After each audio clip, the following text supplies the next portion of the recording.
Bonjour à tous, j'espère que vous allez bien. On se retrouve pour une nouvelle vidéo qui sera en fait un récapitulatif de mes coups de cœur pour l'année 2016. Mais avant tout, deux petites choses ont changé. La plus flagrante, c'est que oui, j'ai changé de couleur de cheveux, voilà, hein. J'en avais un petit peu marre, enfin j'avais envie de changer, j'avais envie d'avoir des reflets un peu plus rouges. Et voilà, c'est quelque chose que j'avais déjà fait et que j'avais envie de refaire. Mais on s'en fout. Et la deuxième chose, c'est que j'ai changé d'appareil photo et je filme avec un appareil qui est de bien meilleure qualité. J'espère que ça se remarquera. On passe tout de suite au vif du sujet. Je vais vous présenter mes coups de cœur de l'année 2016. Ce sont vraiment 6 livres, puisqu'il y en a eu 6, qui ont remporté la note maximale, donc 5 sur 5. Je crois avoir lu aux alentours de à peu près 60 ou 70 livres dans l'année. Donc voilà, je suis pas quelqu'un qui met des coups de cœur comme ça ou des notes très élevées tout le temps. Au contraire, je restreins vraiment mes coups de cœur, donc ce sont vraiment 6 livres qui m'ont beaucoup marqué. Dans ces coups de cœur, on retrouve tous les genres que j'affectionne particulièrement et on va commencer tout de suite avec la romance paranormale. J'ai 2 livres à vous présenter. Il s'agit de suites de séries, mais à chaque fois avec des personnages différents. Nous avons pour commencer Poison éternel de Chris Lécole, qui est donc le 13e tome des Ombres de la nuit. J'ai déjà parlé de cette série en long, en large et en travers. Pour ceux qui souhaiteraient en savoir un petit peu plus, j'en ai parlé plus longuement dans mon top 5 sur la romance paranormale. Mais en gros, ce sont des créatures paranormales, ça va du vampire au loup-garou, en passant par des démons, des valkyries et tout le tintouin quoi, qui s'affrontent ou qui au contraire tombent amoureux. Et ici, ce 13e tome n'a pas dérogé à la règle, c'est-à-dire que pour l'instant il y en a eu 13, hein, du moins en français, et sur les 13, je crois que j'ai eu 10 coups de cœur, voilà. Ici c'est l'histoire de Joséphine, une jeune femme qui ne sait pas qu'elle a des pouvoirs, ou qu'en tout cas qu'elle n'est pas vraiment une humaine, et de Rune, qui est donc une autre créature du mythos. Et voilà, il va un petit peu l'initier à ce monde mythologique très fouillé. Et bien sûr que j'ai juste adoré. Chris Lécole, il y a toujours des codes dans ces romances qui se retrouvent toujours quoi, très souvent. Et là c'est le cas, mais à chaque fois elle arrive à nous surprendre, elle arrive à, voilà, à mettre la petite touche d'originalité qu'il n'y avait pas forcément. Donc oui, c'est toujours le même schéma, c'est vrai, tome après tome, mais on ne s'en lasse pas. Et puis il y a tout de même une intrigue qui évolue tome après tome, une intrigue générale qui fait qu'en fait tous les personnages qu'on a déjà vus ou qu'on va voir interagissent entre eux. Donc évidemment que ce tome-ci allait être un de mes coups de cœur de l'année 2016. Comme je vous l'ai dit, il y a 2 livres en paranormal et je vous présente le deuxième. Il s'agit de Magie de pacotille de Kelly Armstrong, qui est le tome 3 de sa série des femmes de l'autre monde. J'avais adoré le premier tome, bien aimé le deuxième et sans plus.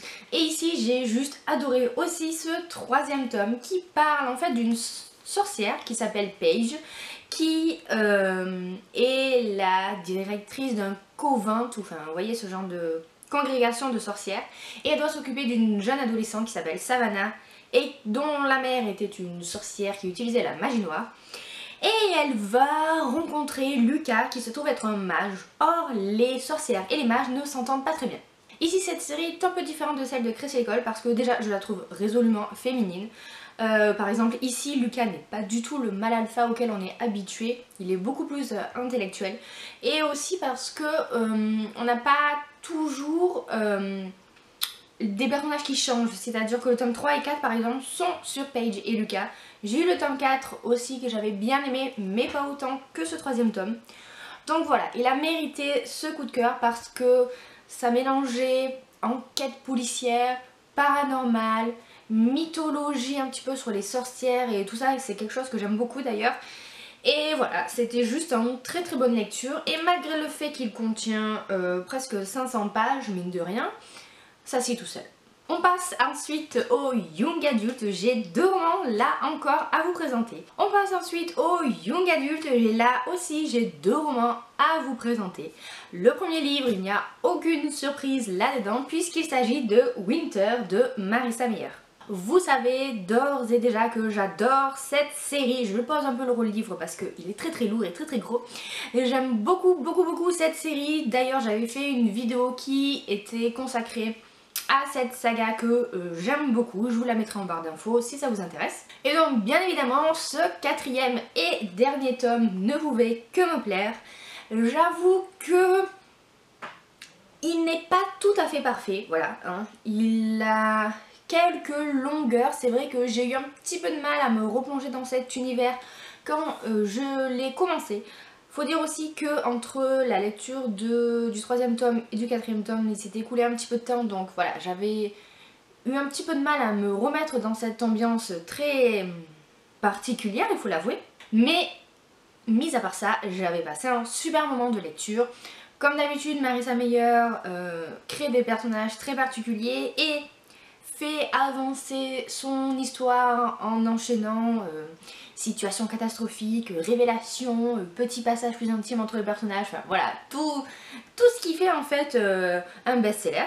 Et du coup, ça a été un réel plaisir pour moi déjà de retrouver les personnages des tomes précédents, puisque bon voilà, il y en a que j'aime vraiment beaucoup. Et même si Winter n'est pas mon héroïne préférée, puisque je pense que Scarlet et Cress restent quand même mes préférés, hein, j'ai apprécié son histoire, j'ai apprécié le fait qu'on changeait de décor, sans vous spoiler, promis pour ceux qui n'auraient pas lu la série, mais voilà, qu'on change complètement d'univers là encore et que on ait une très bonne conclusion à cette série qui m'avait beaucoup plu. Donc bien évidemment, je me doutais que ça allait être un coup de cœur et je ne me suis pas trompée. Continuons cette vidéo avec mon dernier coup de cœur de manière chronologique puisque je l'ai lu il n'y a pas si longtemps et que je vous en ai parlé il n'y a pas si longtemps, donc on va aller vite.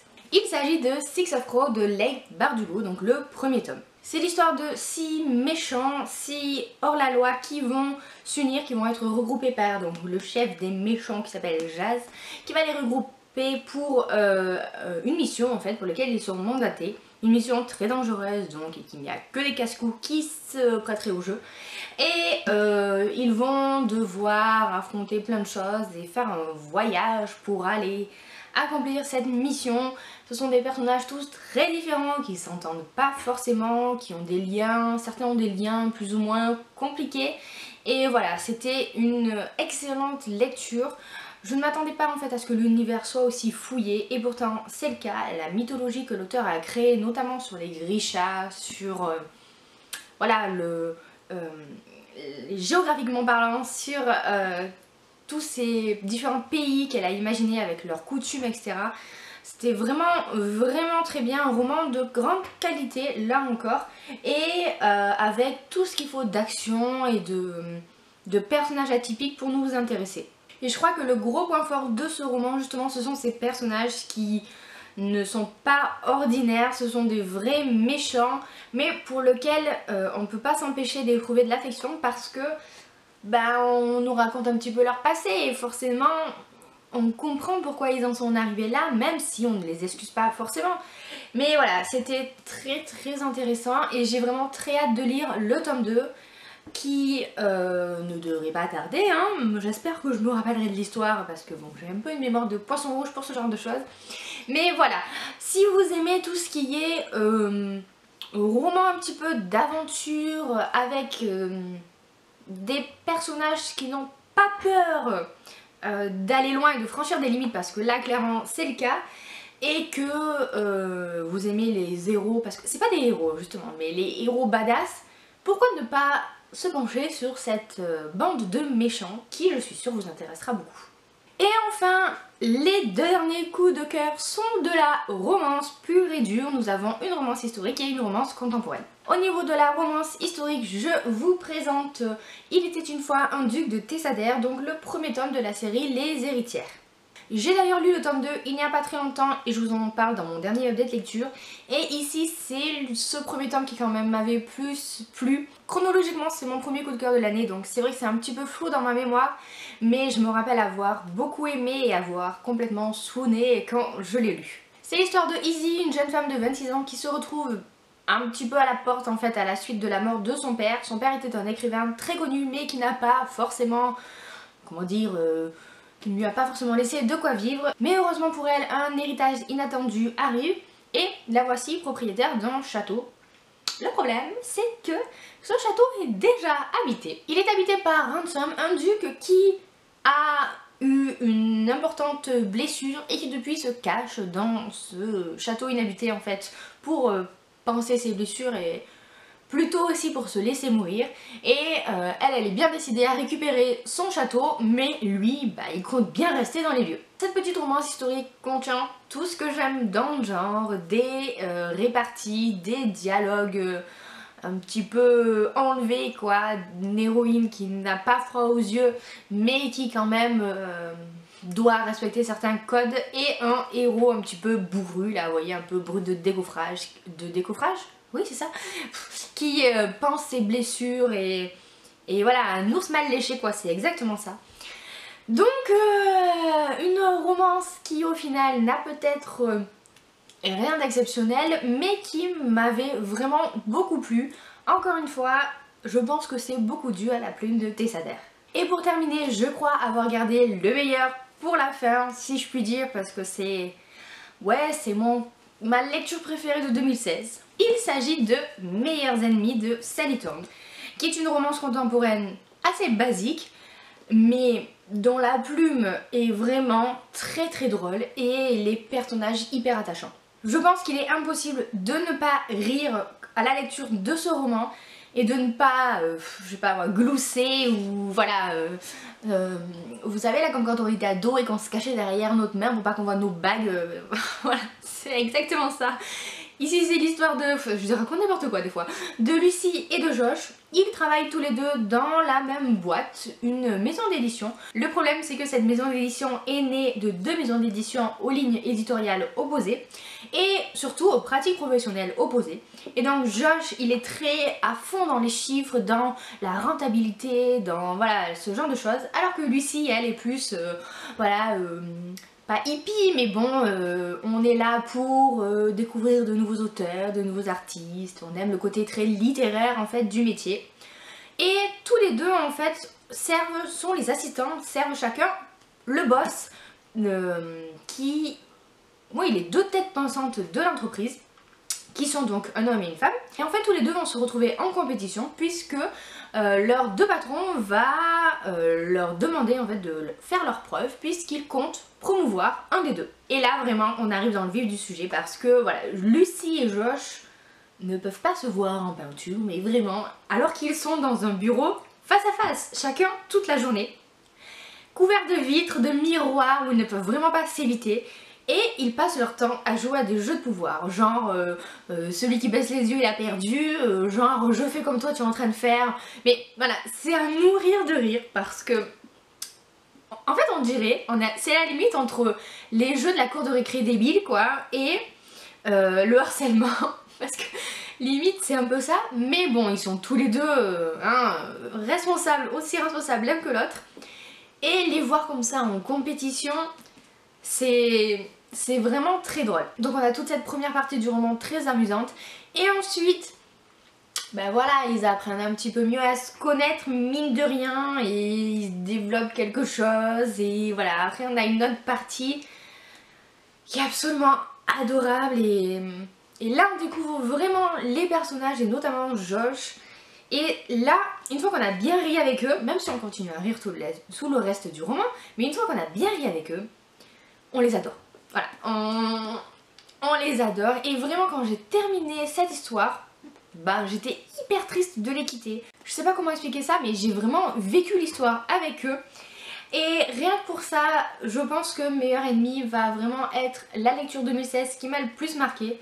Parce que il y a tout ce que je recherche en romance contemporaine dans ce roman.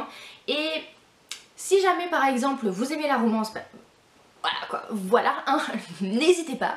Et si vous avez un petit peu peur de vous lancer dans la romance parce que vous avez peur que ce soit trop cucu ou alors un peu démodé parce que vous avez dans votre tête la vision des Harlequins, les vieux là, vous savez, la collection blanche, la collection azur, tout ça, pas du tout. Ce roman il est hyper moderne.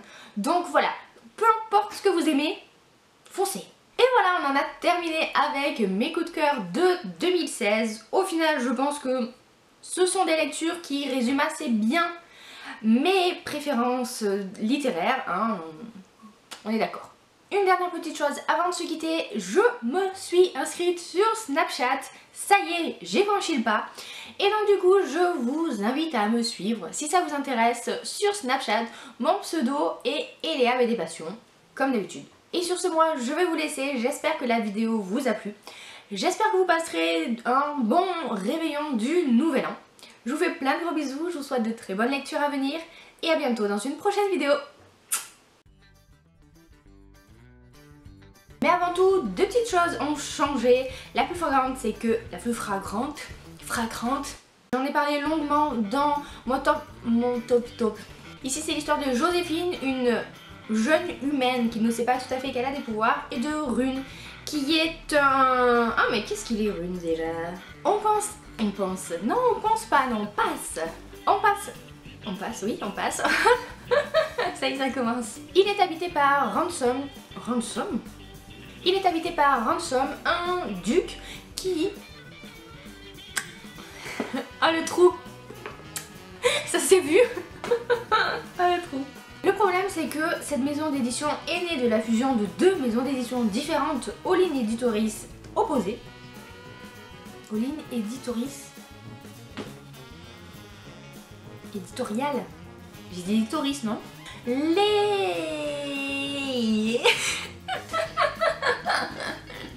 Oh, le bug. Regardez-moi ça comme c'est mignon. Est-ce que c'est pas trop mignon? Mes bébés chats. Oh, ça se lèche et ça se rendort. Voilà.